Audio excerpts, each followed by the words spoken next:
How's it going, everyone? This is K Collections, and this will be my servant review on Chloe, a loli who apparently kisses everyone and always attempts to seduce Shiro from their universe, not knowing she'll probably be the cause of him going to jail. I also did a review on Illya. Check that video out if you haven't. Link is in the description. Here are her stats. Notice I didn't use her final ascension arts for this video. I'll most likely go to jail if I were to put that on YouTube. And I want you guys to focus on this video, not a picture of her. So I think I made the right call, specifically the jail part. Upon release, she has the highest attack stat among the 4-star archers, higher than Tristan. On the other hand, she has the lowest HP out of them. Her NP gaining stats are low, but the good news, her hit counts and skills helps tremendously with charging her NP. Chloe has a double quick and arts type deck with an arts NP. Having the option to arts brave chain is great for consistency. Hit counts are amazing for arts. Perform an arts quick arts brave chain for NP gain. This will give you the first card bonus, which will add more NP off of your attacks. Best way to take advantage of her high hits.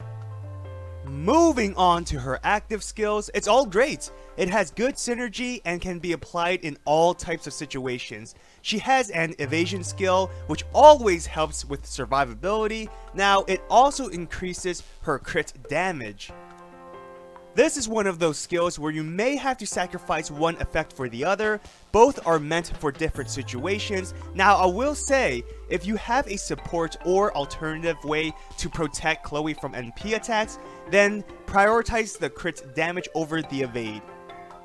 Now, if you don't have an alternative, then prioritize the evade over the crit damage. It honestly depends on the situation and how many crit stars you have for the turn. Her second skill increases the performance of all her attack cards, except for extra, obviously. This will improve her overall performance for the turn, best used when you can brave chain with her NP attack. Her final skill charges her NP significantly and should be your main priority to max out. Activate this skill right away to start the cooldown process, and you'll also take advantage of generating more stars early battle, which can be used to enhance your card effects if you deal crit damage. Specifically, if you deal crit damage with her arts, it'll give you more NP.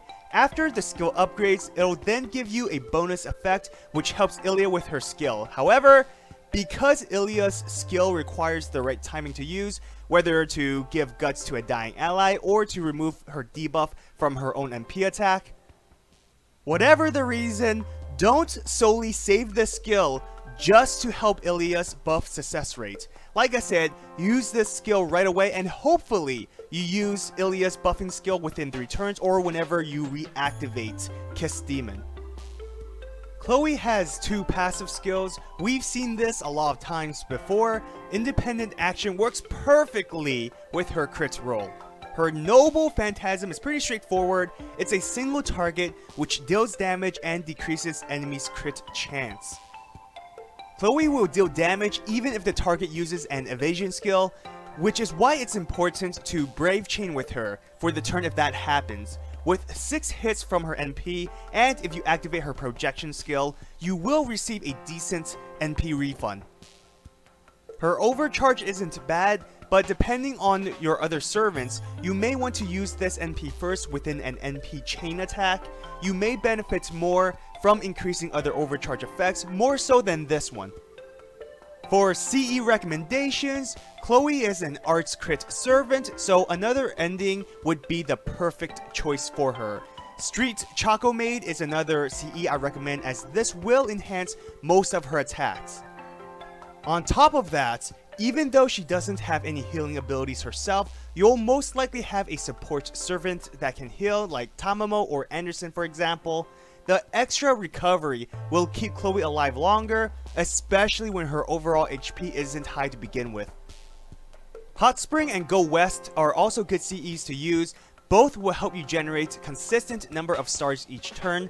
Depending on what you want to focus on, equip Hot Spring for crit damage or Go West for NP damage, as Chloe can use her Noble Phantasm frequently. And here are some CEs that's easier to obtain if you don't have any of the ones I mentioned. Kaleido Sapphire will be available at the event shop, so at the very least you'll have that. For Mystic Code, generally speaking, there's a lot of flexibility, but Memories of the Lunar Sea isn't a bad choice. It can help her art's performance and increase her star generation for the turn. Since Chloe is an arts crit servant, I have to recommend Waver. Now, I know Waver works with freaking everyone, but he honestly synergizes well with Chloe's main strength. You can turn 1 NP if you max out her Kiss Demon skill. On top of that, he can increase her crit damage even more, as well as boosting attack and defense. Both being arts focused, you can arts chain frequently, allowing you to reuse NP attacks often. And Tamamo would be another good choice. The healing Tamamo provides will keep Chloe alive longer. Like Waver, you can arts chain often, charge NP gauge, she can reduce skill cooldowns, and boost Chloe's arts performance. Lastly, Anderson is another solid choice. Much like Waver, he can increase attack, defense, and crit damage, heal her constantly, further boost her star generation, and can generate a consistent number of stars for a few turns, which will help Chloe with her crit roll. Other servants like Nero Bride, Mozart's are good support for her as well.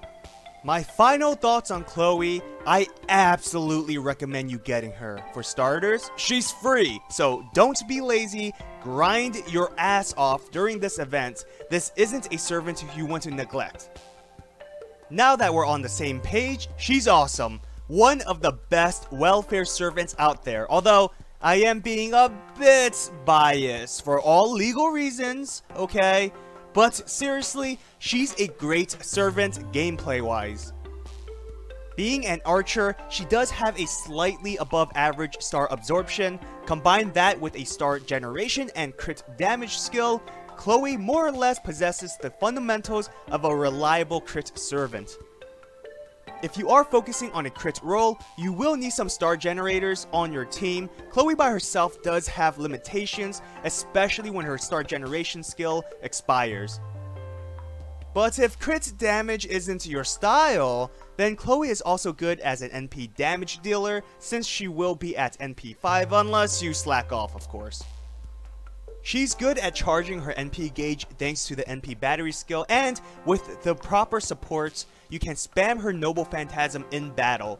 Overall, Chloe is a great servant, and I'm glad she's free. So, my question to you is, out of all the loli servants in the game, JP included, which servant do you want most? For me, Jolter Santa Lily, 100%. She's adorable. Well, I hope you enjoyed this video. If you did, hit that like button and subscribe to my channel for more FGO content. Follow me on Twitter, Instagram, and join my Discord server. All links are in the description. Till next time, everyone.